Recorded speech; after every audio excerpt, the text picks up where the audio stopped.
Hey everybody, it's Jason Blaha here, and once again it's time for the Q&A, so let's go ahead and get this started. Alright, first question. I'm hesitating between paying for a good cambered bar, the one for the squat and good morning, or for a quality safety squat bar. I've never tried a cambered bar. I already like a good SSB. Which one would you buy first? The cambered bar seems like it would be better for good morning because of the center of gravity, but less comfortable. Oh, good question. All right, this is going to be a little bit complicated. It's going to really depend upon what you need to work on more than most. Now, I think ideally I would like to see most people in their home gym have both of these things. Like, these are two bars that I really think if you want a big squat and deadlift, you could benefit from. What's the real difference? The safety squat bar is better for bringing up your upper back, and the cambered bar is better for glutes, low back, possibly hamstrings. Okay, there's your big difference. And I don't know that I really feel that way about the hamstrings, but I'm going to say glutes and low back definitely better. So if you need more posterior chain development, that's the bar you want first.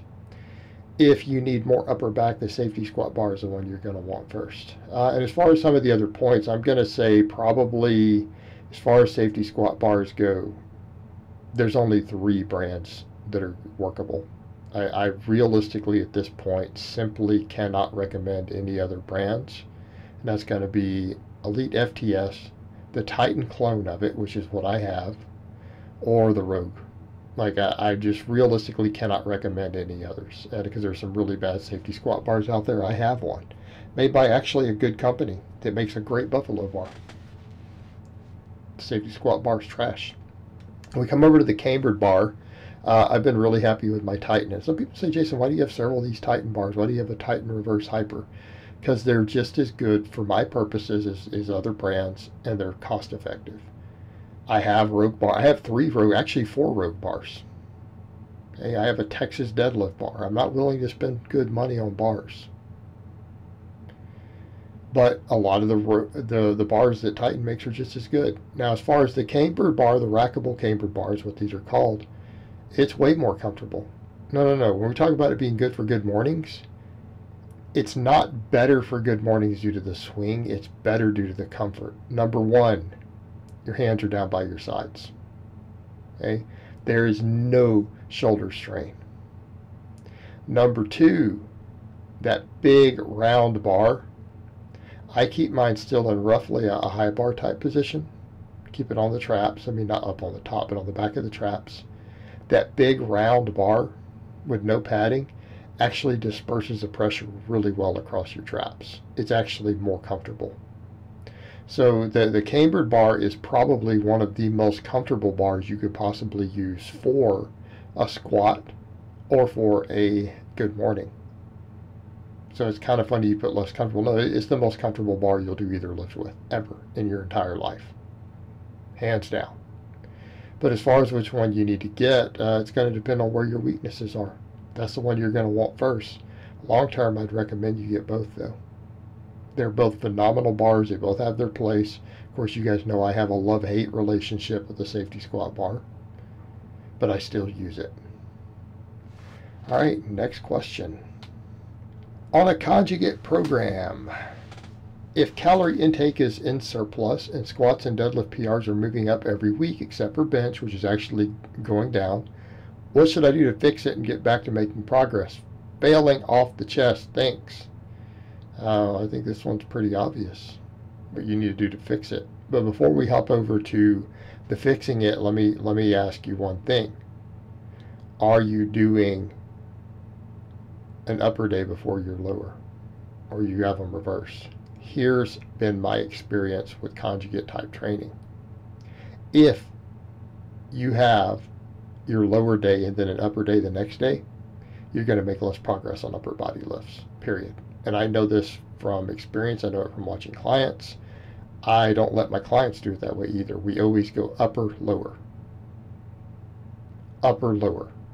You always have a day off after your lower day. You do not try to do the upper day. If you do, you're going to move less weight on your upper body day. You're going to be fatigued from the others. You're going to move less total weight, and that means that you're going to gain less muscle and less strength.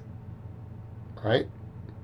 Because being fatigued and using less weight doesn't actually produce results. And people need to understand that the literature on that, looking at these things. In other words, if you are forced to train with less reps of your percentage of your 1 rep max because you are fatigued, you will stimulate less hypertrophy. Not saying you won't stimulate any, but it will be less. So your gains will be slower on your upper body, whereas in the upper body, it's not going to impact the lower enough to matter. Could be part of your problem. All right, number 2, you need to be focusing more on your speed bench, and you need more pec. Your pecs are weak, right? Speed bench will help. So get your speed bench dialed in. How fast is your speed bench? You say you're running conjugate. Is your speed bench super fast? Get that speed up. You have to learn how to reverse it off the bottom and explode. You have to get this dialed in. Preferably get your bands hooked on. If you're not using bands yet, use bands on your speed bench. It will give you way more speed off the chest. Your supplemental lifts, you need to be a little more chest focused right now. What do I mean chest focus? Benching with a buffalo bar, right? Benching with a McDonald bar. Dumbbell chest presses. Weighted dips. Okay, those are going to be a lot of your bread and butter. If you're failing right off the chest and your strength is regressing, you need to be picking movements that give a deeper stretch on your pecs at the bottom for your supplemental lifts. Number 2, you need to find a way to get bands on that speed bench. And that would behoove you. And if not, then at least get your speed bench dialed in better. Work on getting it perfect. You need to work on your speed bench a lot more. Because if you're regressing, there's obviously something going on, and I almost guarantee you it's the way you're speed benching. But we also need to factor in that you're also not getting enough stretch work on your pecs. But that should resolve it. All right, next question. When doing percentage work, when should we rotate supplemental lifts, assuming we have not improved on them? Example, safety bar, low box is stuck at 80% for 3x5. Question 2, can we rotate supplemental lifts every week like max effort to avoid overuse if we are using lower reps? He runs conjugate, by the way.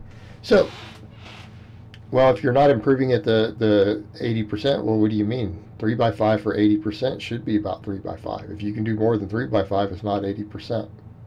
You've gotten stronger. So you need to be asking, why have you not gotten stronger? Well, you need to gain more muscle. And what a lot of people have to remember with a lot of this, are they gaining muscle? Are they eating enough to gain muscle? Which that's usually going to be actively gaining some small amount of body weight.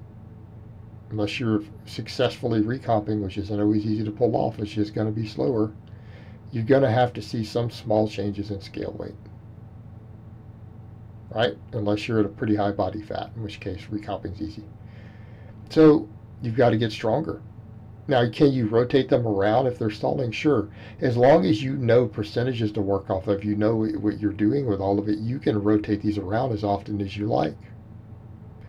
Can you rotate supplemental lifts every week? You could, but I don't know if you get the desired training response. You probably need a couple of weeks of some of the same movements, 2 to 3 weeks, to really get the best hypertrophy out of them. Because again, are we worried about overuse? Are we worried about a supplemental lift reaching overuse in 3 weeks? Realistically? Okay, we're not talking about maxes here. And if we're rotating our maxes all the time, we're using a lot of different maxes, there's our biggest risk of overuse being thrown out the window. So you come over to your supplemental stuff, well, is it necessary to rotate it every week for overuse? You could, but I wouldn't necessarily recommend it. I don't think it's ideal from a progression perspective. We need to be hammering those same lifts for the supplemental work, usually 2 to 3 weeks. Okay, then you could rotate them. But as far as the other, if you're not improving on them, it's because you're not gaining muscle. You're not gaining strength. Either you're not eating enough to be gaining muscle appropriately, you may not be getting enough sleep, You might be trying to do too much total training volume. There's a lot of different things going on here. A lot of things going on that can cause you to stall on those supplemental lifts. But as far as the 80% goes, well, 3x5 is what you should be getting at 80%. You can start getting, if you can get 7 reps on the third set, it's not 80%. Okay, it's time to go test that lift again. All right, guys, but that's really all I have to say on that today. I hope it's been informative, and I will talk to you guys next time in part 2.